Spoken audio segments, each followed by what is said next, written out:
රිදී නිම්නේ YouTube channel එකට ඔයාලව ආදරයෙන් පිළිගන්නවා.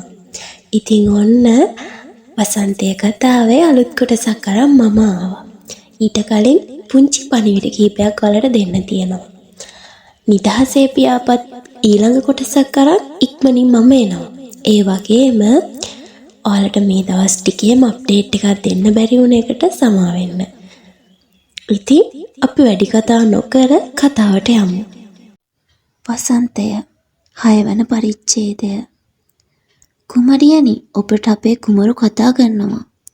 මනෝලිට සේවිකාවක් ඇවිත් එහෙම කිව්වා. මට කුමරිය කියන්න ඕනේ නැහැ. අනික මං කුමරියක් නෙමේ. එසේ සිදු කළ නොහැකි කුමරියනි.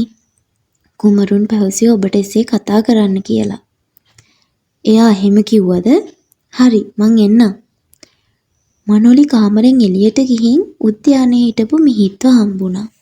මට කතා කළාද? ඔව්. ඔයා දැන් හෙට යන්න ලෑස්ති වුණාද? මට ගන්න විශේෂ දෙයක් නෑනේ. හරි. මේ අහන්නකො මනෝ. ඔයා නිදහසේ මෙහෙ ඉන්න. මෙතන ඔයාට අයිති තැනක් නේ. මට අයිති කියන්නේ ඉතින් ඔයාටත් අයිති තමා. තේරුණේ නැහනේ. මිහිත් එකපාරම මනුව වැළඳගත්තා. හැමදාම මෙහෙම මන් ළඟින් ඉන්න පුළුවන්ද? මොනාද මේ කියන්නේ කුමරුනි? ඇත්තටම ඔයාට මොකක් හරි වෙලාද? මං ඇත්ත කියන්නේ මනු. ආයෙමත් මාව දාලා යන්න එපා ප්ලීස්. මට ඕන ඔයා ළඟින් ඉන්න විතරයි. ආයෙමත් කියන්නේ මං ඔයාව කලින් දන්නේ නැහැනේ. නෑ. ඔයා දන්නවා. ඒත් ඔයාට මතක නැහැ. මිහිත් කියන කිසිම දෙයක් මනුට නම් තේරුණේ නැහැ. අපි හෙට යමු. හරි. මං එහෙනම් යන්නද කාමරයට? හරි යන්න. මනු කාමරයට ගිහින් නිදාගත්තා. ඒත් මිහිත් නම් නිදි නැහැ. වේදනාවෙන් පිරුණු හදවත මිහිත්ව සැරින් සැරේට රිද්දෙව්වා. බඩගිනි දැන්නම්. සහේලි ඇඳෙන් නැගිටලා මුළුතැන්ගේ පැත්තට ගියේ මොන හරි කන්න හිතාගෙන. හදලා තිබ්බ කෑම ටිකක් බෙදාගෙන සහේලි කන්න ගත්තා. කෑම කාලේ ඉවර වෙලා එතන තිබ්බ ජනේලෙන් එළිය බලන් හිටපු සහේලි දැක්කා. ඈත ඉඳන් මොකද්ද මන්ද එළියක් එයාගේ දිහාවට එනවා.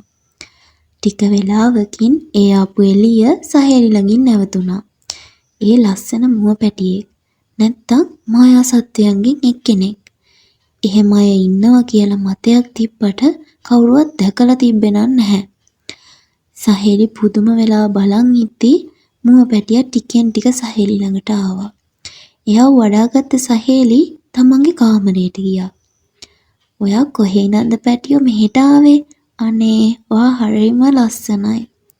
සහේලි ගතේ හිටපු මුව පැටියා ටික වෙලාවක් සහේලි ළඟ හුරතල් වෙලා ආපහු ජනේලෙන් ඈතකට පියාඹලා යන්න ගියා. ඒත් එක්කම කාමරයට ආවේ දේව්. කලබලෙන් දොර ඇරගෙනම කාමරයට ආපු දේව් මුළු කාමරේම ඇස්යවමින් හෙව්වේ සහේලිව. ජනේලෙන් ඈත අහස දිහා බලන් ඉන්න සහේලි ළඟට ගියපු දේව් එයාට කතා කළා. ආයෙත් පැනලා යන්නද හිත? මන් නම් එන්නේ බේරගන්න. නෑ ආයේ යන්නේ නෑ. මන් මනු හම්බුණානේ. එයා හොඳින් කියලා දන්නවනේ. මන් වෙන දෙයක් දිහා බලන් හිටියේ. ඒ මොකද්ද?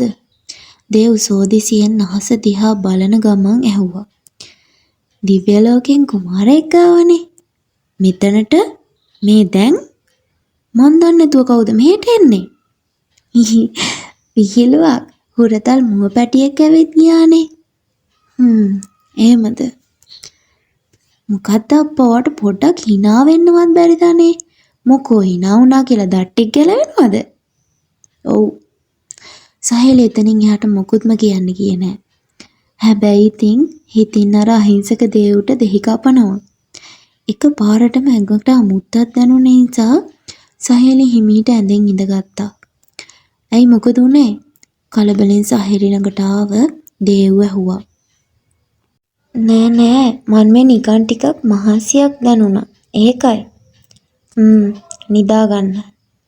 දේව්ගේ ඇස්වල හරි අමුතු කතාවක් ලියවිලා තියෙනවා කියලා සහේලිට හිතුණා.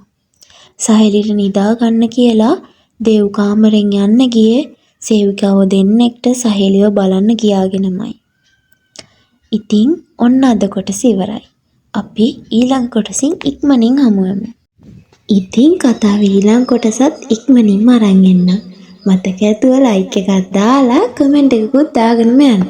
අපිත් එක්ක අලුතෙන් එකතු වෙන කෙනෙක් නම් channel එක subscribe කරලා bell notification එකත් on කරගන්න.